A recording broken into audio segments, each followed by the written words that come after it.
বীরভূমের মধ্যে অবস্থিত সাধক বামাখ্যাপার অন্যতম সিদ্ধপীঠ তারাপীঠ। প্রত্যেক বছর এই তারাপীঠ মন্দির দর্শনের জন্য দেশ বিদেশ থেকে বহু পর্যটক ছুটে আসেন।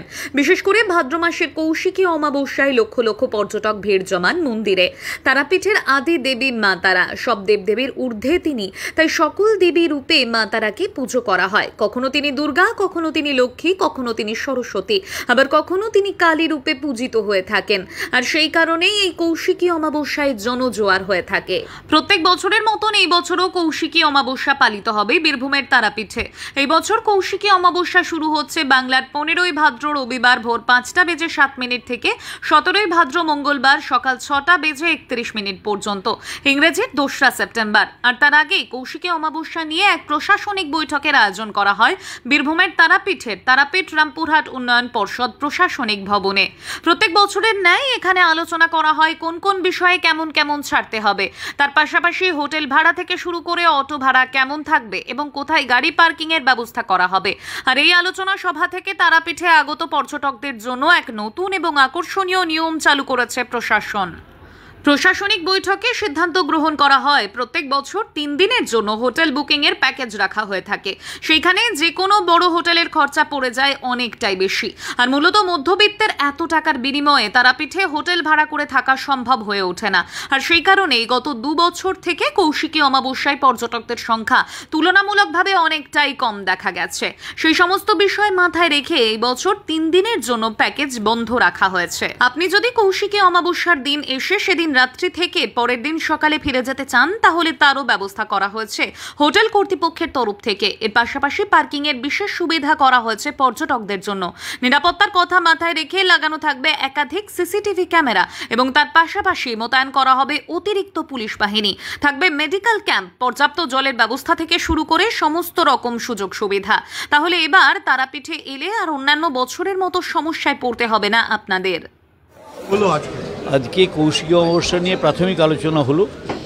তাতে আমাদের মন্দিরের একটা বড় ভূমিকা, এবং এবার বলাই হয়েছে যে মন্দিরের ভেতরের ভিড় বা মন্দিরের ভিতরের যে ম্যানেজমেন্ট, সেটা এবার মন্দির কমিটি করবে।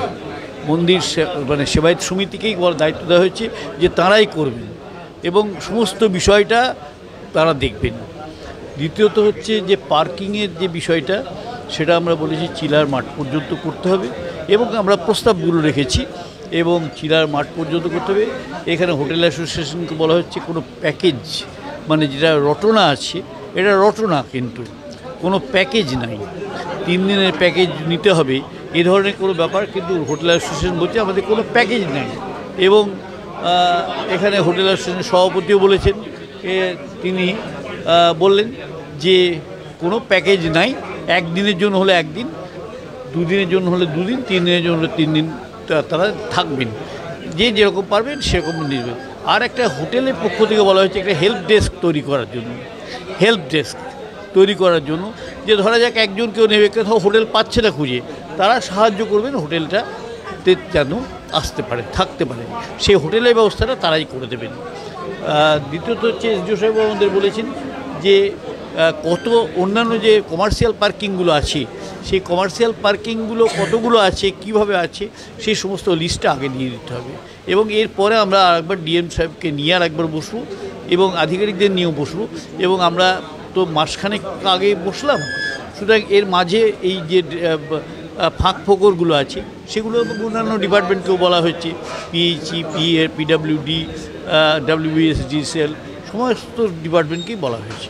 সেচ দপ্তরকে বলা হলো যে কি দ্বারকা নদীর যে জঞ্জাল, সেটা এসডিও সাহেব কথা বলে নেবেন, ডেকে নেবেন। দ্বারকা নদীর উপরে যে জঞ্জালটা পড়ে আছে এবং দ্বারকা নদীতে জল রাখার জন্য যে ব্যবস্থা করা হয়, সেই নিয়ে কি আলোচনা হলো?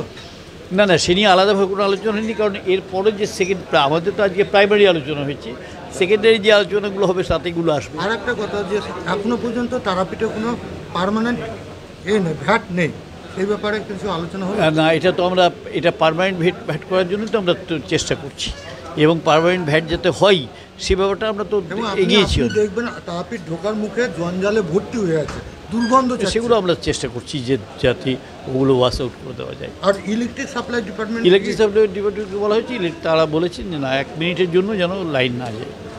সাপ্লাইয়ের ব্যাপারে বলা হয়েছে? হ্যাঁ হ্যাঁ, বলা হয়ে গেছে পাউচ, তারপরে পাউচ এবং তারপরে যে বটল, মানে বটল এতে সেটা কালেক্ট করার সুবিধা হয়, মানে পাউচের থেকে ওটাতে তাড়াতাড়ি গার্বেজটা সরিয়ে দেওয়া যায়, সেই বটলটা সেটাও পিএইচ ডিপার্টমেন্ট চেষ্টা করছে। যেটা ব্যবসায়ী সমিতি থেকে প্রশ্ন করলো যে গাড়ি অনেক আগে বন্ধ করে দেওয়া হচ্ছে, সেগুলো তুলে ধরা হয়েছে প্রথমেই তুলে ধরা হয়েছে এবং মানে সেটা বলা হয়েছে যে 2 দিন আগে 3 দিন আগে, সেই জন্য পার্কিংয়ের ব্যাপারটা এসডিও সাহেব বলেছেন যে পার্কিংয়ের কতটা পার্কিং হতে পারে সেই লিস্টটা, না গাড়ির বন্ধটা তার উপর নির্ভর করছে।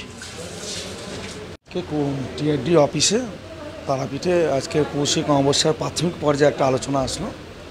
কারণ এবছর অমাবস্যা শুরু হচ্ছে সেপ্টেম্বরের 2 তারিখে ভোর 5টা 5 লাগবে, 3 তারিখে সকাল 6টা 29 মিনিটে অমাবস্যা ছাড়বে। কিন্তু এই কৌশিক অমাবস্যা মানে তারাপীঠের লক্ষ লক্ষ মানুষের ভিড়, তারা যাতে সুস্থভাবে তারাপীঠে আসতে পারে, থাকতে পারে, মন্দিরে দর্শন করতে পারে, দর্শন করে তারা সুস্থভাবে বাড়ি ফিরে যেতে পারে, তার জন্যেই কিন্তু আজকে প্রাথমিক পর্যায়ে যে আলোচনা টিআরডি অফিসে এখানে কিছুক্ষণ আগে শেষ হলো।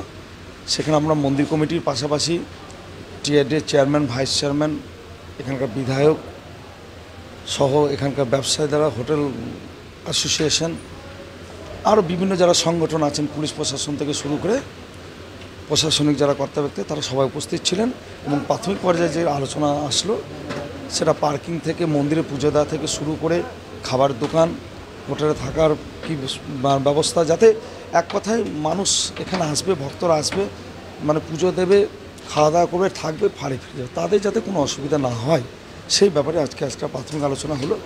এবং আমরা মন্দির কমিটি এর পরবর্তীকালে আমরা আমাদের একটা মন্দির কীভাবে আমরা প্রতি বছর যেভাবে পরিচালনা করে আসি সেভাবেই আমাদেরকে একটা দায়িত্ব দেওয়া হচ্ছে যে মন্দির কমিটির মাধ্যমেই এবছর মন্দির পরিচালনা করা হবে।